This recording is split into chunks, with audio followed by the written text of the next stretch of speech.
हमारे आसपास का माहौल, वातावरण इतना प्रदूषित हो चुका है, आप खुलकर श्वास नहीं ले सकते हो। आप अपने परिवार के साथ बैठकर टीवी नहीं देख सकते हो। आप अपने बच्चों के साथ बैठकर कोई फिल्म नहीं देख सकते हो। अगर गलती से आपके बच्चे के हाथ में मोबाइल आ गया, कहीं YouTube में कोई अश्लील वीडियो न पड़ जाए गलती से, सोचिए आज माएं इतनी भयभीत रहती हैं। आज बच्चों से लेके बड़ों से लेके बूढ़ों तक का अगर जो सबसे ज्यादा बिगाड़ हुआ है तो उसका माध्यम टीवी, सीरियल, वेब सीरीज और YouTube है। आज अगर हमें चारों ओर समाज में गंदगी दिखाई देती है तो उसकी मुख्य भूमिका ये टीवी और सीरियल है। फिल्म स्टार का बहुत बड़ा योगदान रहता है समाज में गंदगी फैलाने का। मैं अगर बात करूं YouTube की, तो YouTube में ऐसे बहुत से लोग हैं जिन्होंने अंग प्रदर्शन को अपना करियर बना लिया है। कुछ पुरुष जिम में ट्रेनिंग देने के बहाने से महिलाओं को ऐसे गंदे तरीके से टच करते हैं और महिलाओं को कोई ऑब्जेक्शन भी नहीं होता, कोई आपत्ति नहीं होती है। वो उसको बहुत ही सहज भाव से स्वीकार कर लेती हैं। वो तनिक भी नहीं सोचती कि इससे मेरा जीवन किस दिशा में चला जाएगा। मुझे जब इस रूप में जब छोटे छोटे नन्हे बच्चे अगर देख लेंगे या कोई वयस्क आपको देख लेगा या कोई बूढ़ा आपको ऐसी हरकतें हुए देखेगा तो उसके मन पर क्या प्रभाव डालेगा। वो तनिक भी गंदगी फैलाने में सकुचाते नहीं है, शर्माते नहीं है। और हद तब हो जाती है जब महिलाएं जिम के नाम पर इतने अश्लील वीडियो बनाती हैं, इतने गंदे गंदे पोज देती हैं और बोलेंगी कि मैं तो योगा सिखा रही हूँ, और योगा के नाम पर उनका ड्रेसिंग सेंस इतना चीप होता है, बी ग्रेड का होता है। मतलब व्यक्ति को देख के एकदम शर्म आ जाए और फिर बोला जाएगा कि गंदगी व्यक्ति के दिमाग में है।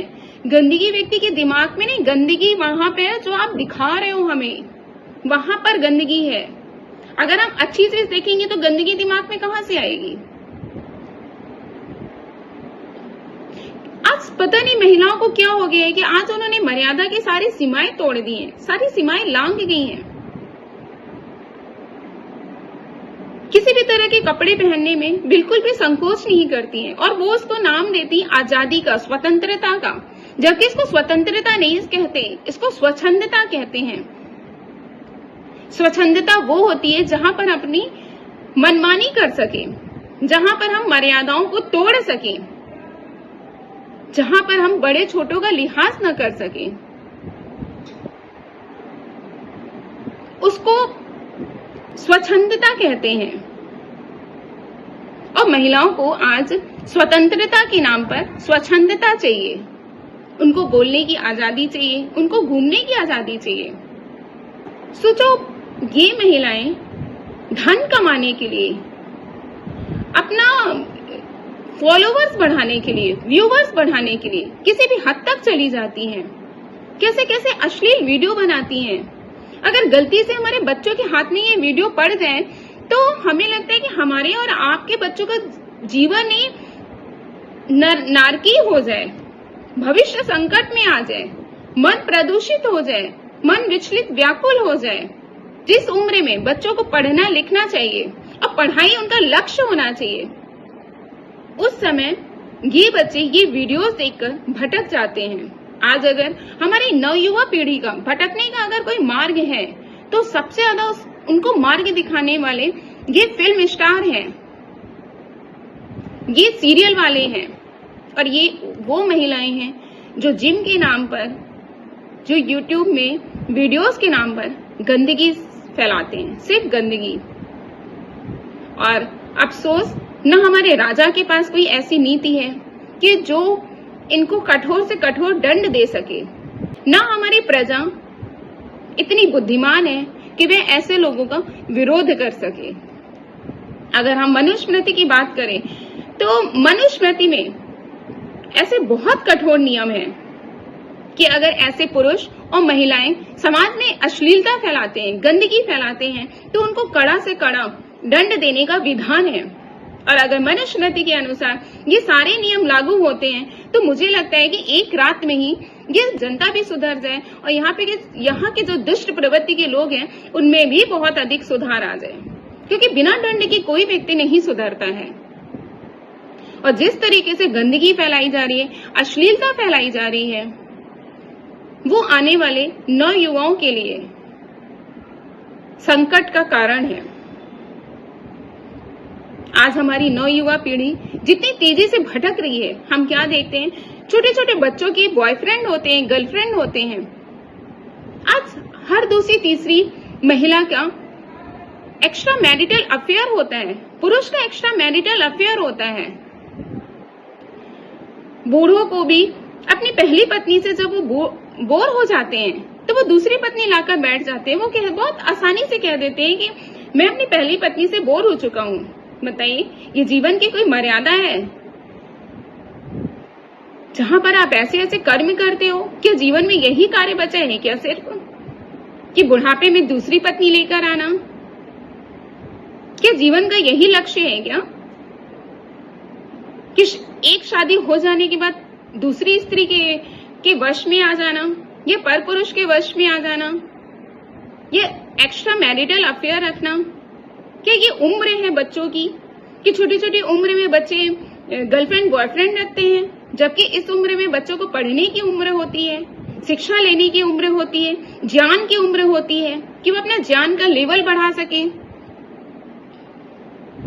लेकिन नहीं, अफसोस हमारे भारत देश में ऐसी कोई भी नीति नहीं है इस कुकर्म को रोकने के लिए, इस पाप कर्म को रोकने के लिए। न ऐसा कोई कानून है कि जहां पर ऐसे अश्लील वीडियो, गंदे वीडियो बनाने से व्यक्ति को कड़ी से कड़ी सजा दी जा सके। आज महिलाओं को स्वतंत्रता के नाम पर बोलने की आजादी चाहिए, स्वतंत्रता के नाम पर कपड़े पहनने की आजादी चाहिए, स्वतंत्रता के नाम पर उन्हें घूमने की आजादी चाहिए। आज वो मर्यादा के अंदर नहीं रहना चाहती।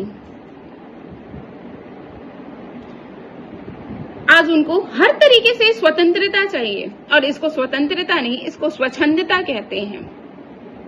जहां पर उनसे जब वो घर से बाहर निकले तो कोई उनसे जवाब सवाल लेने वाला ना हो, पति उनसे पूछ न सके कि तुम कहां जा रही हो, माँ उनसे प्रश्न नहीं कर सके कि बेटी तुम क्या कर रही हो, तुम कैसे कपड़े पहन रही हो। आज महिलाओं को स्वतंत्रता के नाम पर ऐसी स्वच्छंदता चाहिए। वो घर गृहस्थी नहीं संभालना चाहती, लेकिन उनको घूमने की आजादी चाहिए, उनको छोटे कपड़े पहनने की आजादी चाहिए, उनको बड़े छोटों का लिहाज नहीं करना है। आज उनको हर तरीके से सिर्फ आजादी ही आजादी चाहिए, और आजादी के नाम पर उनको स्वच्छंदता चाहिए। आज महिलाएं के कपड़े इतने छोटे हो गए हैं कि मुझे लगता है एक जानवर और उन महिलाओं में कोई फर्क नहीं रह गया। जानवर को तो परमात्मा ने बुद्धि नहीं दी, बट इनको तो बुद्धि दी है, लेकिन ये अपनी बुद्धि का इस्तेमाल कहाँ कर रही हैं? आज ऐसे ऐसे YouTube में वीडियोस आते हैं, Facebook में वीडियोस आते हैं, टीवी सीरियल ऐसे आते हैं कि आपका मन एकदम प्रदूषित हो जाए, गंदगी से भर जाए। तो आप सोचो, जो व्यक्ति ऐसे अश्लील वीडियो देखेगा तो क्यों नहीं उसका मन भटकेगा, क्यों नहीं समाज में रेप केस बढ़ेगा, क्यों नहीं बलात्कार जैसी घटनाएं आए दिन हमारे सामने आएंगी, क्यों नहीं हिंसा होगी। आज स्कूलों में भी, विद्यालयों में ऐसी शिक्षा का कोई प्रावधान नहीं है। न ऐसे कोई शिक्षक रह गए हैं जो बच्चों को सही सन्मार्ग दिखा सके, जो उनका भविष्य बना सके। ऐसे बच्चे बड़े होकर शायद धन तो कमा लेते हैं, लेकिन उनको घर गृहस्थी संभालनी नहीं आती है, बिल्कुल भी नहीं आती है। ना उनको समाज में ढंग से रहना आता है, ना उनको अपनी मर्यादाएं पता होता। आज जो हमारी युवा पीढ़ी है, अगर वो भटक रही है तो उसका सबसे बड़ा कारण ये है कि जो उनका प्रेरणा स्रोत है, जो उनके आदर्श हैं, वो फिल्म स्टार हैं, सीरियल वाले हैं, वो उनको अपना आदर्श मानते हैं, उनके चरित्र को अपने जीवन में उतारते हैं। फिर क्या होता है, फिर वो तनाव में आ जाते हैं, फिर डिप्रेशन में आते हैं, फिर लास्ट में सुसाइड कर लेते हैं, क्योंकि उनको पता ही नहीं है कि जीवन में जब कोई समस्या आती है तो आपकी समस्याओं को ये फिल्मी दुनिया नहीं सॉल्व कर सकती। आपकी समस्या का समाधान हमारी पुस्तकों में छुपा है, हमारे धर्म शास्त्रों में छुपा है।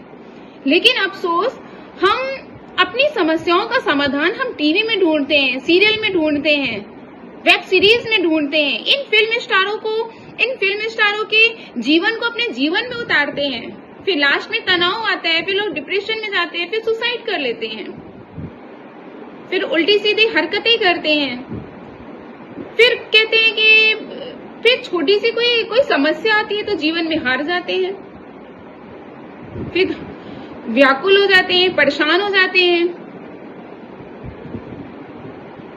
मैंने देखा कि एक फिल्म स्टार की बेटी का बर्थडे था, तो उसने जब केक काटा तो उसे अंडर गारमेंट्स में थी।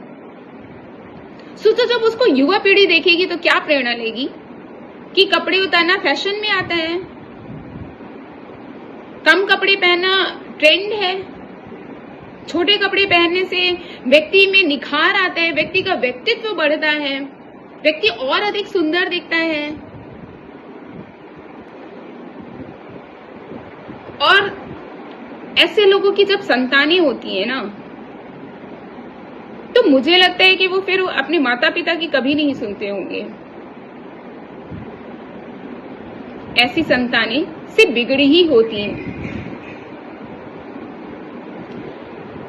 इसलिए समाज में कहीं भी अगर गंदगी दिखे तो आप उनको अपने जीवन में मत उतारिए।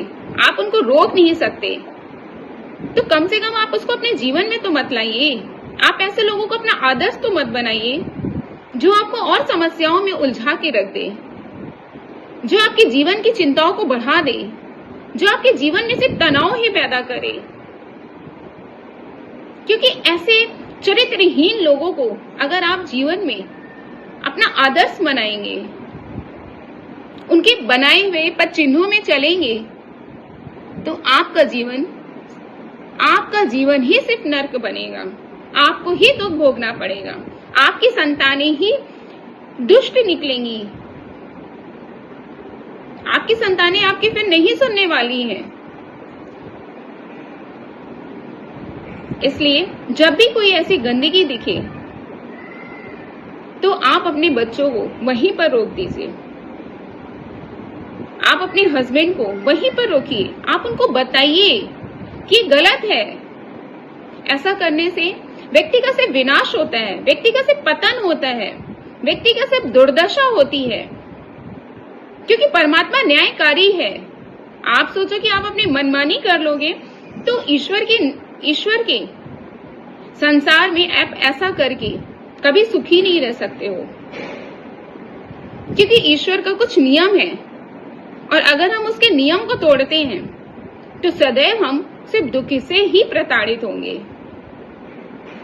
अगर हम ईश्वर के बनाए हुए नियम को तोड़ते हैं, हम उनकी आज्ञा का उल्लंघन करते हैं, और हम सोचें कि हम अश्लीलता फैलाकर या गंदी हरकतें करके हम धन कमा लेंगे, पैसा कमा लेंगे, लेकिन आपको शायद पता नहीं है वो परमात्मा आपको कभी चैन से बैठने नहीं देगा, क्योंकि आप सिर्फ अपने ही भविष्य संकट में नहीं डाल रहे हो, आपको लाखों करोड़ों लोग आपको देख रहे हैं और उनका धर्म संकट में आ रहा है, उनका जीवन संकट में आ रहा है, वो भटक रहे हैं, वो भटकाव में आ रहे हैं। आप सोचो कि ऐसे लोग चैन से बैठ सकते हैं? अब निर्णय आपको करना है कि आपको क्या लेना है, आपको अच्छाई लेनी है कि गंदगी में ही घुसे रहना है। ऐसे समाज में बहुत से लोग हैं जो बहुत अच्छे अच्छे कार्य कर रहे हैं, जो समाज को ऊपर उठाना चाहते हैं, लोगों के चरित्र को ऊपर उठाना चाहते हैं, भारत देश को एक नई दिशा देना चाहते हैं, भारत देश को विश्व गुरु बनाना चाहते हैं। और कुछ ऐसे लोग भी हैं जो नवयुवा लोगों को भटका रहे हैं,